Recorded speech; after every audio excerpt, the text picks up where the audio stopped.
అధిక బరువు అనేక సమస్యలకు కారణం. సాహితీ యోగా ఆన్లైన్ క్లాసులో జాయిన్ అవ్వండి. Welcome to Suman TV. So walking చాలా మంచిది ఆరోగ్యానికి అని చెప్తూ ఉంటారు. అయితే వాకింగ్ విషయంలో చాలా మందికి చాలా డౌట్స్ ఉన్నాయి. మరి వాకింగ్ అనేది ఎంతసేపు చేయాలి, సో మార్నింగ్ చేయాలా, ఈవినింగ్ చేయాలా, ఏ ప్లేస్లో చేయాలి, ఇలాగా సో వివరాలు తెలుసుకుందాం. ఈరోజు మనతో పాటు ఉన్నారు ప్రకృతి వనం ప్రసాద్ గారు. సార్ నమస్తే. సార్ వాకింగ్ గురించి అందరికీ డౌట్సే.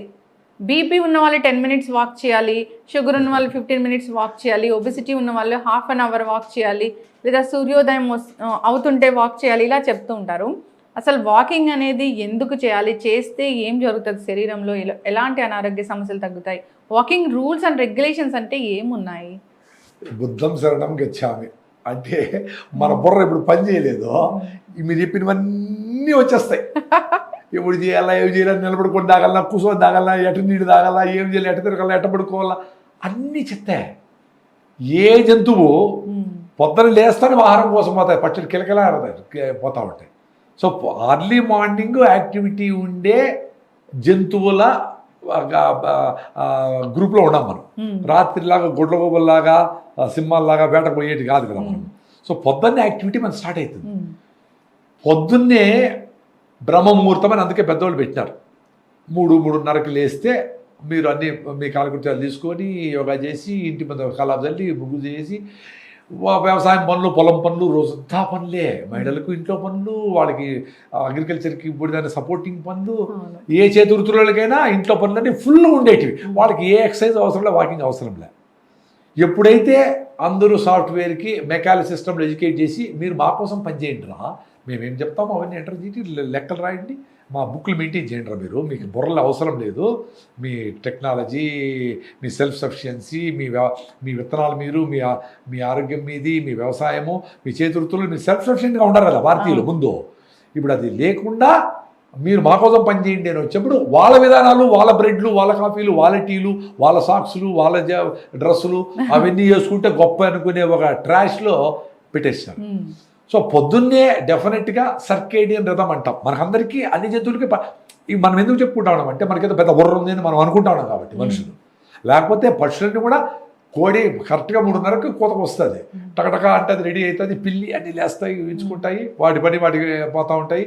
ఆ పక్షులన్నీ ఎగరతాయి పోతాయి, చెట్టు మీద నుంచి పొద్దున్న నిన్న తినేదంతా డౌన్లోడ్ చేసేసి అక్కడ వాడి పోయి మళ్ళీ పొద్దున్నే పోతాయి, ఎత్తుకుంటాయి, ఎండ పడక ముందనే ముగించుకొని మళ్ళీ నీళ్ళు ఉంటాయి, వచ్చేస్తే సాయంత్రం గుడి చేరుకుంటాయి. అవి సర్కేడియం రిథంనే ఫాలో అవుతూ ఉన్నాయి. వాడికి తెలుసు మొబ్బు అవుతా ఉన్నాయి, ఏమవుతుంది, ఏం జరుగుతుంది, మానబడుతుంది, అన్నీ తెలుసు వాటికి. మనం కూడా అంతే సర్కేడియం రిథంలో మనకు పొద్దున్నే యాక్టివ్గా ఉంటాం. ఎవరైనా కానీ చూడండి, 4 గంటలకి 3 గంటలకు లేచినప్పుడు ఉండే యాక్టివిటీ వేరే. అంటే వీక్గా 6% హిమోగ్లోబిన్ ఉండే వాళ్ళు కుదరదు అని ఉంటారు. వాళ్ళు అసలు లేనేలేరు. అసలు పొద్దున్న లేస్తామంటే వాళ్ళకి టెన్షన్ వచ్చేస్తుంది. వాళ్ళు ఏదో 10 గంటల వరకు నిద్రపోతే కండిషన్ ఏంటుంది బ్రెయిన్, అది చూసుకొని అబ్బా ఇప్పుడు సఫిషియెంట్ నిద్ర వచ్చింది అబ్బా అనుకుంటారు. కానీ స్నానం చేసేదానికి ఓపికలే, తినేదానికి ఓపికలే, అటు కూర్చొని కారులో పోయి ఆఫీస్ చేరిపోతే అమ్మ అనుకొని అది కూడా ఆయాసపడతా పోతారు. లిఫ్ట్లో కూడా ఎక్కడుంది వాళ్ళకి ఆ కండిషనింగ్లో ఉన్నారు. ఈ 10 గంటలు 8 గంటలు నిద్రపోవాలని. నిద్ర అనేది కండిషనింగ్, 8 గంటలు నిద్రపోవాలని ఏం లేదు. మీరు ఫ్రెష్గా అటు కూర్చొని 10 నిమిషాలు తూగితే కూడా చాలు, ఫ్రెష్ అయిపోతారు. అది ఇన్స్టెంట్ న్యాప్ అంటారు దాన్ని. లేదు సాయంత్రము గూట్ల దీపం నోట్లో ముద్ద, గూట్ల దీపం పెట్టేది 6 గంటలకి, అప్పుడు తినేయాలా, అప్పుడే తిన్నారు మిలియన్స్ ఆఫ్ ఇయర్స్. దానికి ఆ సూర్య సర్కేడియన్ రిథంకి కనెక్షన్ ఉంది. పొద్దున్న యాక్టివిటీ, సాయంత్రం అయ్యేటప్పటికి మీరు ఎక్సర్సైజ్ అన్ని యాక్టివిటీ తగ్గిపోయి ఫిజికల్ అండ్ మెంటల్ యాక్టివిటీ కూడా తగ్గిపోవాలి. అర్థమైందా? అంటే మధ్యాహ్నం నుంచినే స్లో డౌన్ కావాలా. సాయంత్రం 6 అయ్యేటప్పటికి నీ పని గిని అన్ని పక్కన మారేసి తినేసి ఫస్ట్ న్యాప్ అంటారు చూడు, 6 గంటలకు తింటే 8 గంటలకే, అప్పుడు ఒక 6 గంట నిద్రపోయి మళ్ళీ 10 గంటలకు పోయి నిద్రపోయినాం అనుకో, సూపర్. ఫస్ట్ న్యాప్ మిస్ చేయకూడదు. 8 గంటలకు నిద్రపోతే బెస్ట్. 8 గంటలకు నిద్రపోతే 2-3 మెలకు వస్తుంది. ఆరోగ్యంగా ఉంటారు. మీరు మామూలుగా హాలిడేస్కి ఊరికి పోతారు, డాబా మీద పడుకుంటారు, దోమతో కట్టుకొని ఫ్రెష్గా నిద్రపోయినారు అనుకో, 1 గంటకు మెలకు వస్తుంది, పైన నక్షత్రాలు ఉంటాయి, చూస్తే 1 గంట అయింది, ఫ్రెష్గా ఉందే అనిపిస్తుంది. అంటే మీ బుర్రకు కావాల్సినంత ఆక్సిజన్, సఫిషియెంట్ ఆక్సిజన్ దొరికింది అక్కడ. ఇప్పుడు ఏసీ రూముల్లో పెట్టి పొద్దునంతా పంచకొట్టలో, జూబ్లీ చెక్ పోస్ట్లో ఆ పొగలు పీల్చుకొని రోజుకు ఒక గంటకి 1000 సార్లు పొగ పీల్చుకుంటాం. అంటే ఒక రోజులో 22,000 టైమ్స్ గాలి పీల్చుకుంటాం. పొద్దునంతా పొగ పీల్చుకొని పొల్యూషన్లో ఉండి సిటీలో, రాత్రి పోయి దోమలకి గెమలకి పెట్టుకొని అవి పీల్చుకుంటే ఎట్లా నీకు ఆరోగ్యం ఉంటుంది? సో గాలి టాప్ ప్రియారిటీ. ఇప్పుడు డెత్స్ జరుగుతూ ఉండే వాటిలో కిడ్నీ జబ్బులు కావచ్చు, హార్ట్ అటాక్లు ఏవైనా కావచ్చు. 16 deaths% due to air pollution వల్ల ఇండ్యూస్ అయ్యే జబ్బులు, ఇంక్లూడింగ్ డయాబెటీస్ కూడా ఎయిర్ పొల్యూషన్తో వస్తుంది. మనం పొగలు స్పిటేసిండే nitric oxide, carbon dioxide, carbon ఇవన్నీ కూడా కదా పోతా, మనకి కనపడవు. అవి లోపల లంగ్స్లో నుంచి బ్లడ్లోకి డైరెక్ట్గా వెళ్ళిపోతూ ఉంటాయి. వేరే ఫుడ్ అన్నా చాలా బ్రేక్స్ ఉన్నాయి, లోపల స్ట్రీమ్లోకి ఎంటర్ కావాలంటే రెస్ట్రిక్షన్స్ ఉన్నాయి. గాల్లో డైరెక్ట్గా వెళ్ళిపోతుంది పొల్యూషన్ అంతా. అందుకని ఎయిర్ పొల్యూషన్ వెరీ డేంజరస్. ఢిల్లీలో అయితే 2 ఏళ్ల ముందర స్కూల్ క్లోజ్ చేసినారు, ఎక్కువ పొల్యూషన్ అయిపోయి. PM 2.5 అంటారు, పర్టికులర్ 2. అది 50-30 కంటే తక్కువ ఉండాలి.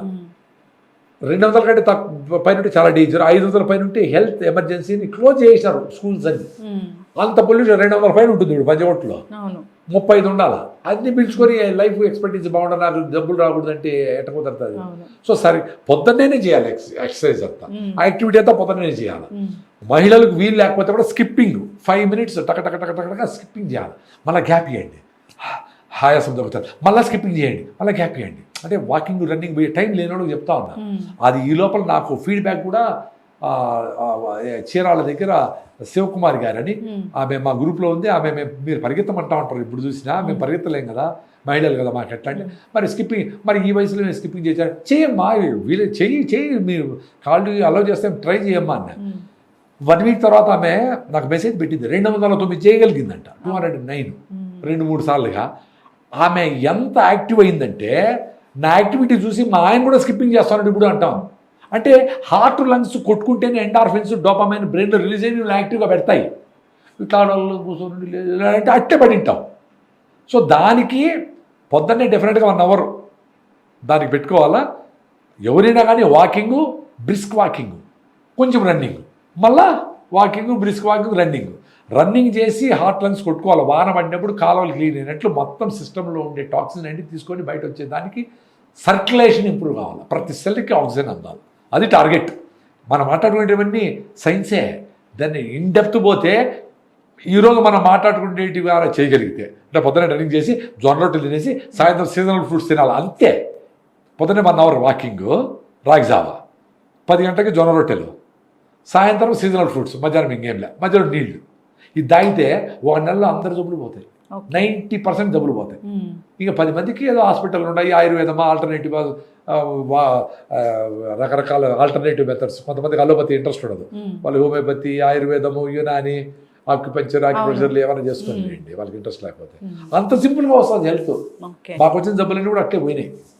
చక్కటి ఇన్ఫర్మేషన్ అండి. సో వాకింగ్ కానీ ఏదైనా కానీ ఎక్సర్సైజ్ అనేది మార్నింగే, నైట్ అసలు చేయకూడదు. ఎందుకంటే నైట్ బ్రెయిన్ స్లీపింగ్ మోడ్లోకి పోతారు. సో థాట్స్ కూడా చూడండి. సాయంత్రం మాకైతే మహానుభావులు ఉంటారు కొంతమంది, పొద్దునంతా పడుకుని సాయంత్రం మాని లేస్తారు పులులాగా. సాయంత్రమే యాక్టివ్గా ఉంటారు వాళ్ళు, రాత్రి 2-3 వరకు గీజేలు పోయి. వాళ్ళ సంగతి నాకు తెలియదు. బేసికలీ నాకైతే సాయంత్రం 4 నుంచినే చాలు అంటుంది. ఒకసారి టీవీకి ఇంటర్వ్యూ ఇస్తా ఉన్నా, ఇట్లా నా నిద్ర వచ్చేస్తూ ఉంది. నేను చెప్పలేకుండా ఉంటా, నా వల్ల కాదు అని చెప్తున్నా. వాళ్ళకి ఆశ్చర్యం ఉంది, ఏంటి ఇంటర్వ్యూలో కూడా నిద్ర వస్తుందని. నిద్ర వస్తుంది కదా నాకు, అది అడుగుతాందమ్మా నిజంగానే. సో అంటే నేనేం కండిషనింగ్ కాలా, నిజంగానే పొద్దునంతా పనిచేస్తా, రాత్రంతా నువ్వు మేల్కున్నా కానీ పర్వాలేదు, 1 గంట నిద్రపోయినా కేబీఆర్ ఫుల్ రౌండ్ రన్నింగ్ చేస్తాను నేను. ఇప్పుడు కూడా ఈరోజు కుదరలా, KBR full round main gate నుంచి యోగా సెంటర్కి పోయి నా మోకాళ్ళ ఎక్సర్సైజ్లన్నీ నా యూట్యూబ్లో ఉన్నాయి. మోకాళ్ళు, నడుముకి, స్పాండిలైటిస్కి, మెడ నొప్పులకి ఆ ఎక్సర్సైజ్ చేసుకొని పోతా ఇంటికి. నేను 7 గంటలకు పరిగెత్తి ఇంత సపోర్ట్ చేసినప్పుడు అది సాయంత్రం రెస్ట్ అని అడుగుతాను. ఇకపోతే ఎట్లా, both mental and physical. So mind కూడా థాట్స్ ప్రాసెస్ కూడా తగ్గించేయాలి. నేను డెసిషన్స్ కూడా నాకు డిస్టర్బ్డ్గా ఉంటుంది సాయంత్రం, తీసుకోండి డెసిషన్స్ కూడా, పొద్దున్నే తీసుకుందాంలే అనుకుంటా. సో సాయంత్రం వీళ్ళు పోయి 9 గంటలకు పోయి ఆడ జిమ్లో ఆడ కనపడేట్టుగా చేసి క్రాస్ నడుస్తూ ఉంటారు. అరే సాయంత్రము మీకు అటు కూర్చుంటే మంచిగా మెలటోనిన్ హార్మోను అట్లా రిలీజ్ అయ్యి మత్తులో పెట్టి మంచిగా అట్లా స్లీప్ వస్తుంది కదా. ఆ మెలటోనిన్ హార్మోన్ నిద్రపుచ్చాలా, ఎండార్ఫిన్స్ నిద్ర లేపి యాక్టివ్ పెట్టాలా. నువ్వు నిద్రపోయి హార్మోన్ వస్తుంది, పరిగెత్తే ఎండార్ఫిన్ వచ్చా, ఏం చేయలేదు. ఏదో 1 రోజు పర్వాలే, ఒక రోజు ఏదో ఎక్సర్సైజ్ ఏ రోజు చేసినావో, ఒక రోజు నిద్రపోయినావో లేట్ పర్వాలేదు, 2 రోజులు పర్వాలేదు, రొటీన్ అట్లా చేస్తే ఎట్లా? అవును. అందుకనే ఇప్పుడు అందరికీ సైకలాజికల్ ప్రాబ్లమ్స్ ఎక్కువైంది. డిస్టర్బ్డ్ మైండ్, డెసిషన్ తీసుకోలేకుండా పోవడము, ఇవన్నీ చేసినా కూడా నిద్ర సరిగా పట్టలేదని నిద్ర మాత్రలు వేసుకోవడము, మందు కొడితే కానీ నిద్ర రాకుండా పోవడము, అవును. ప్లస్ 8 గంటలు నిద్రపోలేదే అని రోజంతా లేచి ఏడ్చుకుంటూ ఉండడము. 7 గంటలు నిద్రపోయింటాడు, 1 గంట తక్కువ నిద్రపోయింటాడు, రోజంతా ఏడ్చుకుంటాడు, అయ్యో 1 అవర్ స్లెప్ట్ లెస్నో అనుకుంటాడు రోజంతా. 1 అవర్ స్లెప్ ఏమవుతుంది, నువ్వు ఫ్రెష్ అవడం లేదు చూసుకొని రావచ్చు కదా. 4 ఇడ్లీలు లేదా 3 ఇడ్లీలు తిన్నాడు అనుకో, 1 ఇడ్లీ తక్కువ తిన్నా కసిగా మధ్యాహ్నం డబుల్ బిర్యానీ తెప్పిస్తాడు. ఇవన్నీ కండిషనింగ్. ఫస్ట్ కండిషన్ నుంచి బయటపడండి. అప్పుడు నీ హ్యాపీగా నీ అంతరాత్మ, నీ ఆత్మ మంచిగా నీ ఫ్రెండ్లీగా అన్నీ చెప్తాయి. ఖచ్చితంగా సార్, చక్కటి ఇన్ఫర్మేషన్ అండి. సో ఇది ఎవరో చెప్పాలి అని అనుకోవడం మన తప్పు. సో మన శరీరమే మనకి చెప్తూ ఉంటుంది, సిగ్నలింగ్ ఇస్తూ ఉంటుంది. అది చెప్పినప్పుడు వినాలా? రాగిజావ అందరికీ బాగుంటుంది, నేను చెప్తా ఉంటా. నేను రాగిజావ తాగినప్పుడల్లా నాకు బాగాలేదు సార్, రాగిజావ నిలిపి అంతే. ఎందుకు దాని గురించి 100% సబ్జాలు ట్రై చేయి, జొన్నలు ట్రై చేయి, ఇంకోటి ఏదో ట్రై చేయి, ఆర్గానిక్ ఫుడ్ ట్రై చేయి. అవును, అది దానివల్ల కాదని అర్థం చేసుకో. ఒకసారి అట్లా వచ్చింది, మళ్ళీ నిలిపేసి మళ్ళీ స్టార్ట్ చేసి మళ్ళీ అట్లే బాగాలేకుండా ఏదో కాన్స్టిపేషన్, మోషన్స్ ఏదో అయినా నిలిపేసి అంతే. ఖచ్చితంగా సార్, 100% కరెక్ట్. సో మనకి మన శరీర ధర్మాన్ని బట్టి మనము మన లైఫ్ అనేది ఉండాలి. అలా ఉంటే కనుక ఏ అనారోగ్య సమస్యలు రావు. చాలా చక్కటి ఇన్ఫర్మేషన్ అండి, ధన్యవాదాలు.